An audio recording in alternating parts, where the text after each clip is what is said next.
Alright guys, let's talk about the Page of Cups. So the Page of Cups generally has a younger person holding a cup with a fish. Now the archetype of the page in medieval times was someone who would generally assist the knight.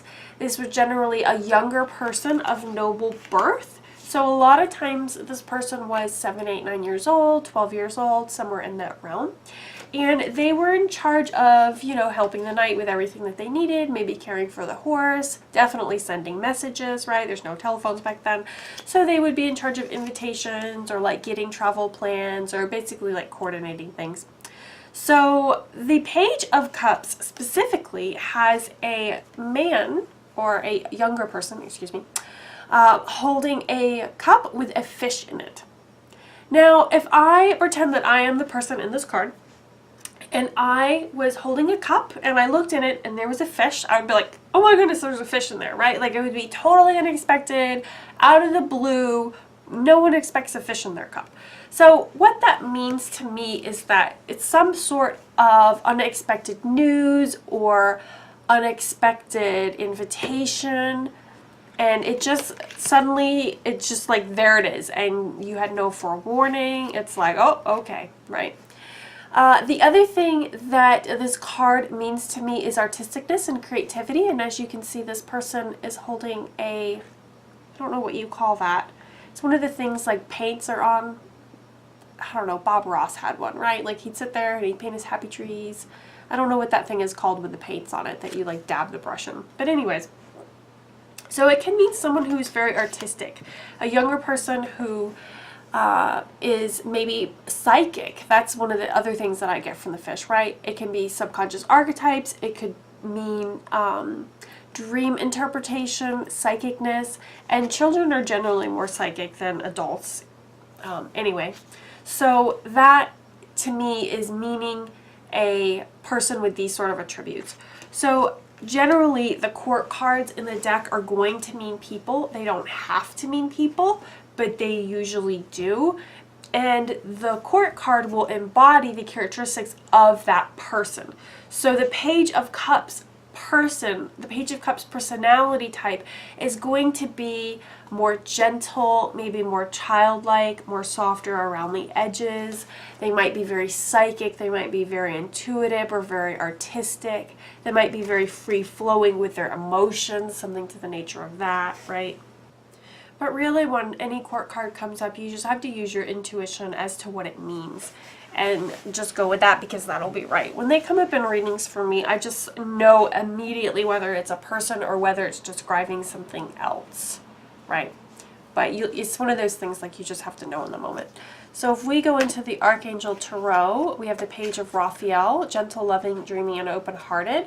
A new emotional situation, messages regarding relationship or social invitations, great intuitive insights.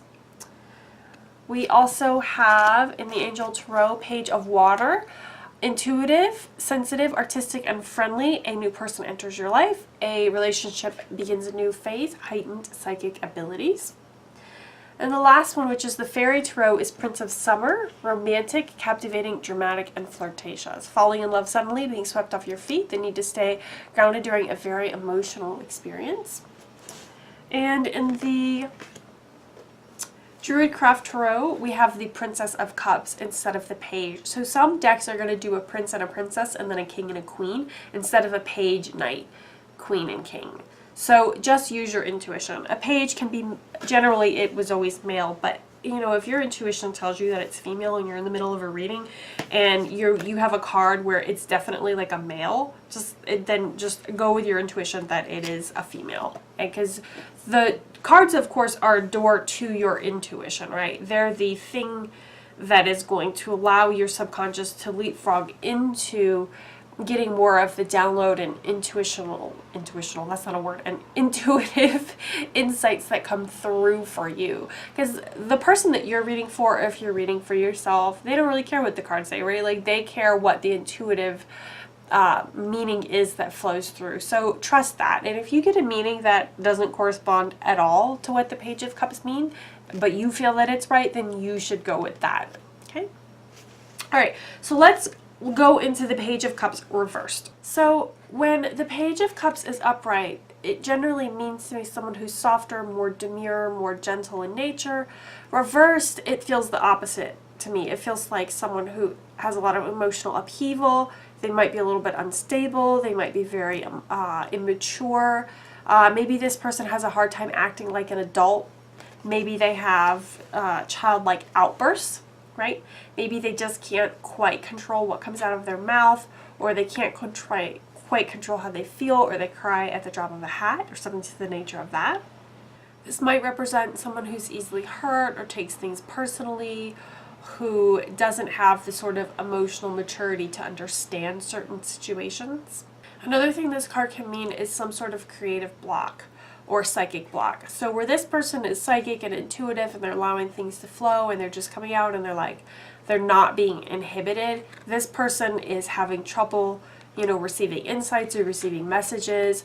They are not listening to their subconscious, they're not listening to their dreams, they're having trouble emotionally expressing themselves or artistically expressing themselves in some way. So maybe their drawing that they've been trying to do or the book that they've been trying to write, it just won't work and it won't seem to come out and there's some sort of block there, okay?